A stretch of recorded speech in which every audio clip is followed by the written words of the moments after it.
कार्यक्रम के प्रायोजक हैं श्री राम फिजियोथेरेपी मंडी। फिजियोथेरेपी की अति आधुनिक मशीनों के साथ बांगा आई हॉस्पिटल कुल्लू, आंखों की समस्या का तुरंत समाधान। Devdham complex, restaurant, bar and open cafe. Sagar jeweller Bhuntar, अपनों के लिए अपनों का विश्वास। रतन ज्वेलर मंडी, हिमाचली आभूषणों के सरताज। और विजन इंडिया फाउंडेशन, आओ मिलकर भारत को समृद्ध राष्ट्र बनाएं।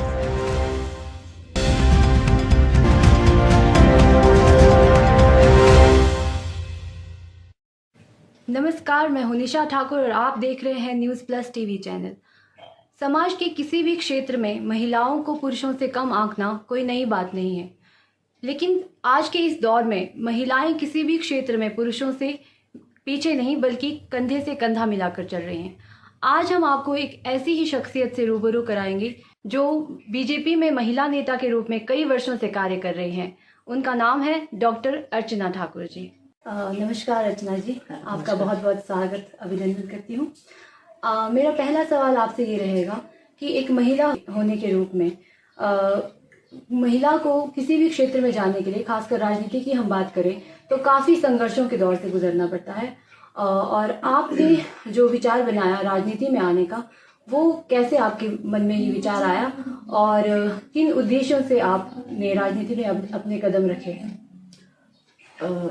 देखिए निशा जी, पहले तो मैं आपका धन्यवाद करती हूँ कि आपने अपना कीमती टाइम मुझे दिया और मेरे इंटरव्यू के लिए आप यहाँ आई। Thank you so much. जहाँ तक आपके प्रश्न में जो आपने पूछा है कि ये विचार राजनीति में आने का मेरे मन में कैसे आया, एक्चुअली मैं एक ऐसी परिवार से, ऐसे परिवेश से बिलोंग करती हूँ जहाँ पर मैंने राजनीति बचपन से ही देखी। मैं एक संघ परिवार से हूँ जहाँ पर मैंने संघ के लिए, संगठन के लिए अपने परिवार की निष्ठा और विचारधारा के लिए समर्पण वो देखा। तो उसी को देख कर मैं बड़ी हुई और इसी विचारधारा से फिर प्रेम भी हो गया और यही विचारधारा को लेकर मैं आगे बढ़ी और यही विचार था मेरा कि मैं राजनीति में आकर इस विचारधारा से कुछ बदलाव समाज में लाऊं, क्योंकि भाजपा जो है वो संसार की सबसे लार्जेस्ट पार्टी है। आज के डेट में अगर आप देखें तो ये विचारधारा इतनी अच्छी है कि एक के बाद एक इससे जुड़ता गया और कारवां बनता गया। तो मैं ही नहीं, मेरे जैसे कई महिलाएं और पुरुष इससे जुड़े और तभी ये संसार की सबसे लार्जेस्ट पार्टी बनी। तो जैसे हम सबको पता है कि 2022 जो है चुनावी साल है, तो 2022 में कुल्लू जिला में बीजेपी की जो 4 सीटों में से किसी सीट में महिला कैंडिडेट को टिकट मिलने की संभावना बन रही है। तो क्या आप महिलाओं के लिए टिकट की पैरवी करेंगी इस आने वाले चुनावी ईयर में? देखिए, भाजपा, भारतीय जनता पार्टी एक ऐसी पार्टी है जिसने कभी भी जेंडर के हिसाब से कोई मतभेद, कोई डिस्क्रिमिनेशन ऐसा नहीं किया कि हम ज्यादा मेल्स को ही प्रेफरेंस देंगे। यहाँ पर जिसमें कैलिबर है, जिसमें समर्पण की भावना है, जिसने अपना समय दिया है, भारतीय जनता पार्टी ने उसको पूरा सम्मान दिया है, उसको पद दिया है, उसको मतलब एक भारतीय जनता पार्टी का कार्यकर्ता होना ही एक अपने आप में एक गर्व की बात है। तो जहां तक आप मुझसे पूछ रही हैं कि कुल्लू में 4 हमारे ब्लॉक्स हैं, तो वहां पे संभावना बन रही है। देखिए, ये बहुत अच्छी बात है कि महिलाएं बढ़ चढ़कर जो है राजनीति में आज उतरी हैं और अपना हुनर दिखा रही हैं। और आप देखिए, पंचायत में भी जो मैक्सिमम प्रधान हैं वो हमारी हमारी बहनें हैं। और जितना भी जो महिलाएं अपना कंट्रीब्यूशन भाजपा के लिए दे रही हैं, उस हिसाब से जो है उनको टिकट मिलना चाहिए।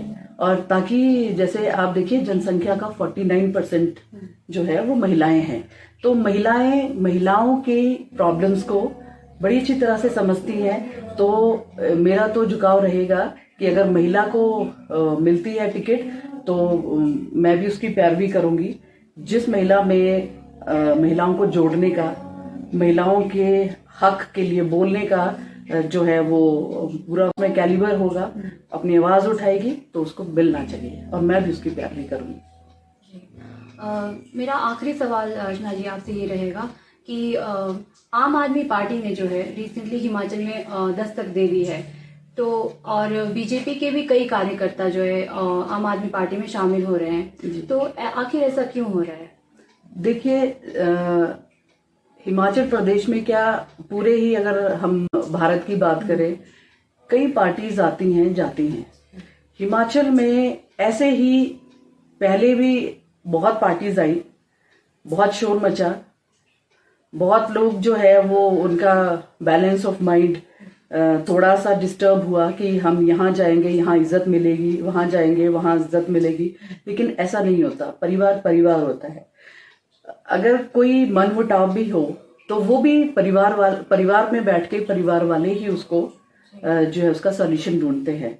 तो जहां तक आम आदमी पार्टी का सवाल है, तो यहाँ पर अभी तो मुझे कोई इस तरह का लग नहीं रहा है कि उनको कोई इस तरह से मन से चाहता है कि आम आदमी पार्टी जो है उसमें जुड़ा जाए। और जहां तक आप कह रहे हैं कि भारतीय जनता पार्टी के या दूसरी पार्टी के लोग उसमें जा रहे हैं, तो मैं कहूंगी जो पार्टी छोड़ के जाए वो विचारधारा से कैसे जुड़ा हो सकता है? वो तो कार्यकर्ता ही नहीं है, क्योंकि वो तो फिर एक पद की लालसा के लिए होता है कि यहाँ पे आपको पद नहीं मिला तो आप फिर उसको छोड़ के कहीं और जा रहे हो। तो मैं इस बात से बिल्कुल सहमत नहीं हूं कि कार्यकर्ता तो वो होता है जो अपना काम निष्ठा से, समर्पण से करता रहे, तो वो कार्यकर्ता है। जो एक पार्टी को छोड़ के दूसरी पार्टी में चला जाए, और इज्जत की बात नहीं होती, इज्जत तो खुद कमानी पड़ती है। और पार्टी तभी बड़ी बनती है जब कार्यकर्ता निष्ठा से जुड़ते हैं, उसके साथ समर्पण के साथ जुड़ते हैं।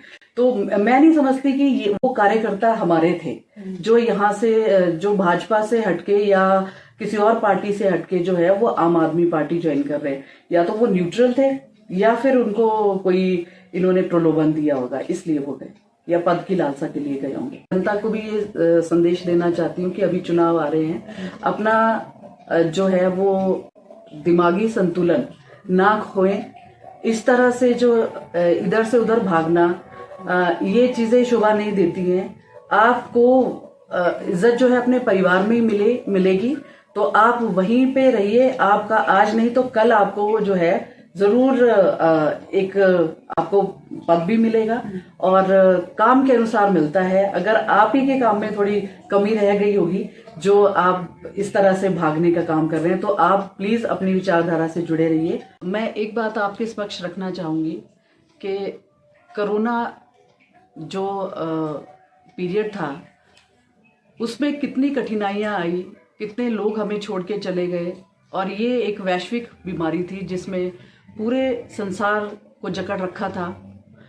और हमारी जो भारत है वो पूरे संसार में चाइना के बाद दूसरा ऐसा देश है जहाँ पे सबसे ज़्यादा जनसंख्या है। और कोरोना में इतनी बड़ी जनसंख्या को संभालना, उनकी हेल्थ को लेके कितने चिंतित हमारे मोदी जी रहे। आपने देखा कि मुफ्त वैक्सीनेशन जो है हमारे हर एक व्यक्ति को, हर एक भाई बहन को मिली, और आज हमारे यहाँ पर जो कोरोना है वो बिल्कुल ख़त्म होता हुआ दिखाई दे रहा है। जितना दूसरे देशों को इससे जूझना पड़ा, उन्हें अपनी जनसंख्या और अपनी जनसंख्या का बहुत ज़्यादा परसेंटेज जो है वो खोना पड़ा, जो कि एक बहुत ही दुखदाई बात थी, बहुत दर्दनाक बात थी।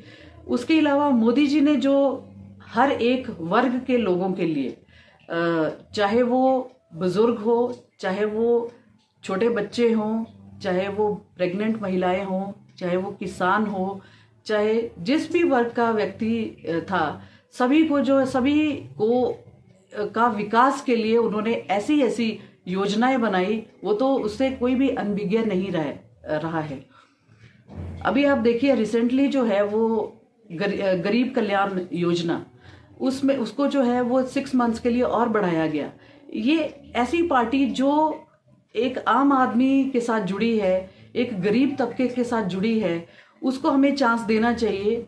हमारी बहनें जो उज्ज्वला योजना आप देखिए उनके लिए बनाई गई। हमारे हिमाचल में इतनी योजनाएं जो है वो हिम केयर जो आयुष्मान भारत का ही एक रूप था, उसको जो है वो लाया गया। और हिम केयर में जो है 5 लाख, जो आयुष्मान में जितना लाभ जो है उनको मिलता था, जैसे 5 लाख का जो बीमा होता था, वही जो है वो हिम केयर में भी रखा गया। और हमारे यहाँ पे गृहिणी सुविधा योजना जो उज्ज्वला योजना का दूसरा रूप था, उसमें भी जो है 2 लाख से ऊपर महिलाओं को जो है वो सिलेंडर्स दिए गए। और अभी सरकार ने फिर घोषणा की है कि 3rd सिलेंडर भी उनको मिलेगा। तो ऐसी ऐसी योजनाएं जो छोटे से छोटे आदमी तक और लाइन में खड़े हुए सबसे लास्ट व्यक्ति तक गई थी और गई हैं, वो सिर्फ इसी पार्टी ने किया है। तो मेरी आपसे रिक्वेस्ट है कि आप अपना विचार जो है करिए और उस पार्टी को अपना जो है बहुमत दें, उस पार्टी को चुनिए जो आपके साथ है। उसको ना चुनिए जो आपको चुनाव के दौरान तो प्रलोभन देंगे, लेकिन बाद में आपको पूछेंगे तक नहीं। तो बहुत बहुत धन्यवाद आपका हमसे बातचीत करने के लिए। हम आपके आने वाले जो आपके उद्देश्य हैं उनकी पूर्ति की कामना करेंगे और आपको आने वाले जो चुनावी ईयर है उसके लिए बहुत बहुत शुभकामनाएं। थैंक यू जी। इस कार्यक्रम के प्रायोजक हैं श्रीराम फिजियोथेरेपी मंडी। फिजियोथेरेपी की अति आधुनिक मशीनों के साथ बांगा आई हॉस्पिटल कुल्लू, आंखों की समस्या का तुरंत समाधान। Devdham complex, restaurant, bar and open cafe. Sagar jeweller Bhuntar, अपनों के लिए अपनों का विश्वास। रतन ज्वेलर मंडी, हिमाचली आभूषणों के सरताज। और विजन इंडिया फाउंडेशन, आओ मिलकर भारत को समृद्ध राष्ट्र बनाएं।